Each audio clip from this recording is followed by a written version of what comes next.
Halo semuanya, welcome back to my channel, Viandi Lim. Kali ini aku pengen share resep kiam lala atau dadar gulung asin yang merupakan salah satu kuliner khas Pontianak. Kue ini biasanya dijual oleh pedagang-pedagang kue jajanan pasar di pinggir jalan. Jujur aku pernah beli beberapa kali dan cukup kecewa pas makan. Yang terasa cuma kulit yang tebel, isiannya juga pelit. Jadi mending bikin sendiri aja. Gampang kok, hasilnya juga banyak. Makan kiam lala nggak afdol tanpa sambal terasi. Dan ini dia bahan sambal terasi. Di sini aku menggunakan 2 buah cabai merah besar, 8 buah cabai rawit merah, bisa juga dikurangin kalau nggak mau terlalu pedas, 2 siung bawang putih, setengah sendok makan terasi bakar, 1 sendok makan gula pasir, 1 sendok teh garam, 1 sendok makan cuka, dan terakhir 200 ml air. Oh ya, harap maklum ya kalau suara aku rada serak karena hitung juga mampet udah beberapa hari ini nggak enak badan. Semoga suaranya masih jelas terdengar.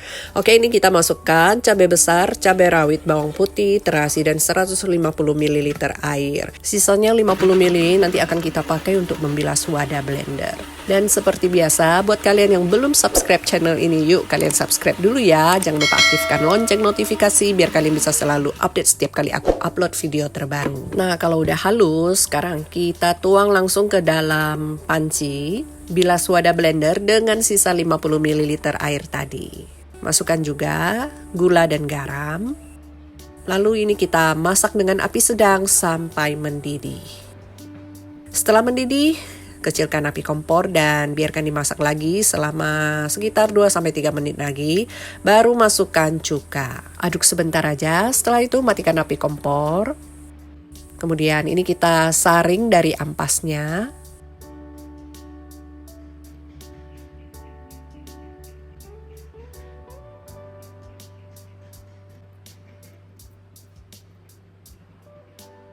Nah, ini hasilnya ya, encer, dan bisa kita sisihkan dulu sambil kita siapkan bahan isian. Di sini aku menggunakan 8 siung bawang putih. Ini nggak kita pakai semuanya untuk isiannya, sebagian akan kita pakai untuk taburan. 1 kilo bengkoang. Di sini aku belinya 1 kilo lebih, tapi setelah dikupas kulitnya ini sisa 1 kilo. Kemudian 50 gram wortel. Segenggam ebi, ini sekitar 20 gram yang udah dicuci, kemudian direndam dengan air panas sebentar, habis itu ditiriskan. 2 sendok teh garam, 1 sendok makan gula pasir, setengah sendok teh merica, dan terakhir 1 sendok teh kaldu jamur. Pertama-tama aku akan parut dulu bengkuang dan wortelnya. Di sini aku pakai parutan model begini ya. Jadi yang model lurus seperti ini, bukan yang seperti ini ya. Jadi kalau yang seperti ini hasilnya nanti agak tipis. Jadi pada saat setelah dimasak itu hasilnya akan lembek. Kalau pakai yang ini hasil parutannya nanti akan lebih bervolume. Coba kalian bisa lihat ini hasil parutannya tuh kan lebih bervolume. Tapi kalau kalian nggak mau pakai parutan, bisa juga kalian potong manual pakai pisau, dipotong tipis-tipis dulu, setelah itu diiris model korek seperti ini. Nah, ini wortelnya udah selesai, lanjut kita sisihkan dulu, baru parut lagi bengkuangnya. Ini aku udah potong jadi 2 bagian biar lebih gampang.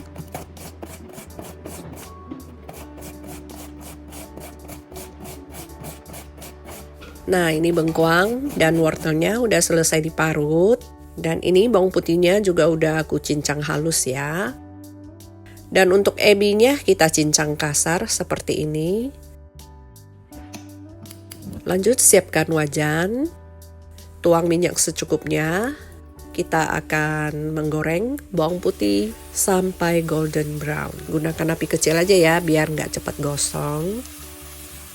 Nah, kalau udah seperti ini, segera kita angkat dari kompor biar hasil bawang gorengnya nggak terlalu coklat.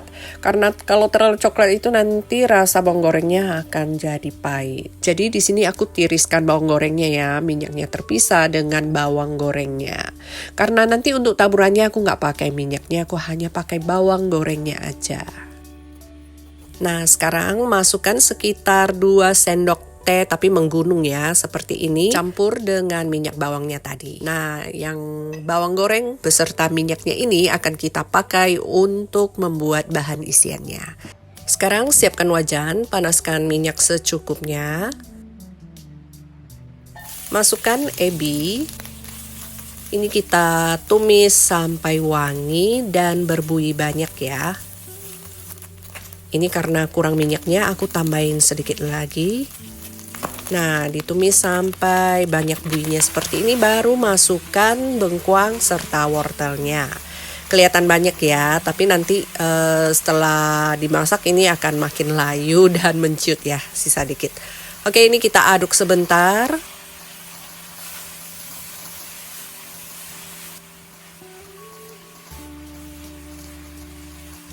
Setelah bengkuang cukup layu, baru kita masukkan garam, merica, kaldu jamur, dan gula pasir.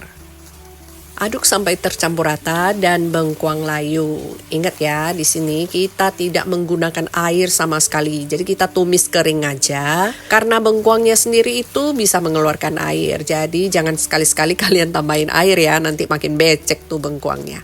Nah, kalau udah layu baru masukkan minyak bawang beserta bawang goreng yang tadi kita udah sisihkan. Aduk sampai tercampur rata. Setelah itu matikan api kompor dan kita angkat. Pindahkan ke wadah saringan seperti ini untuk mengeluarkan air dari bengkuangnya biar nggak terikut saat kita pakai untuk isian. Lanjut ke bahan kulit. Di sini aku menggunakan 200 gram tepung terigu protein sedang, 30 gram tepung tapioka, setengah sendok teh garam, 1 butir telur, 1 sendok makan minyak sayur, dan terakhir 600 ml air suhu ruang. Pertama-tama kita campur dulu semua bahan kering, tepung terigu, tepung tapioka, dan garam. Ini kita aduk sebentar. Setelah itu tuang setengah bagian air sambil diaduk seperti ini.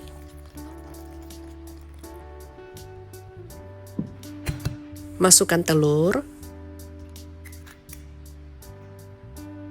Diaduk menggunakan whisker sampai tercampur rata. Ini aku tambahin lagi dengan sedikit air ya. Aduk sampai semua bahan tercampur rata.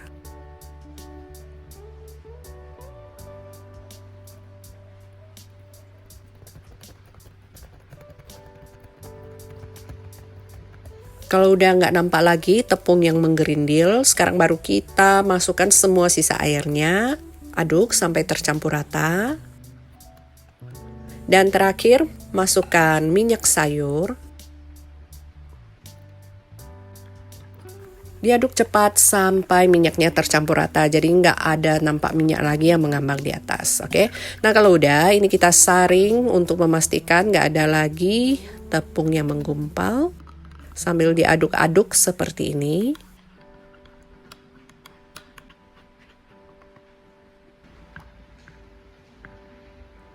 Nah, konsistensi adonan seperti ini ya, encer.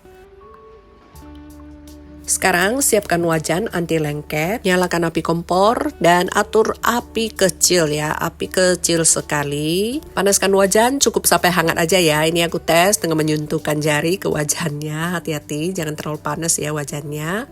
Nah, sekarang kita tuang adonannya, langsung sebarkan sebelum adonan mengering.